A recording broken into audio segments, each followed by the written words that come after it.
Алманың вареньясы салынған сүзбелі печенье дайындаймыз.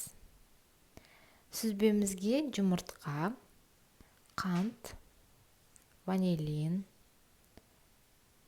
сұйық майды қосып, барлығын араластырып аламыз. Оның үстіне ұнымызды,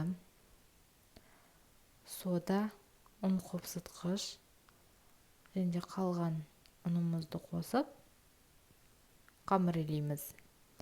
Мен 2 порцияға істеп жатырмын. Сіздерге мен рецептке бір порцияны қалдырамын.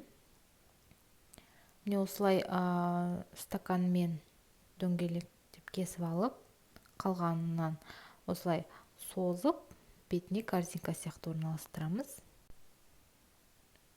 Алманың вареньясын салып, 180 градуста 25 минут пісіріп аламыз. Ас болсын.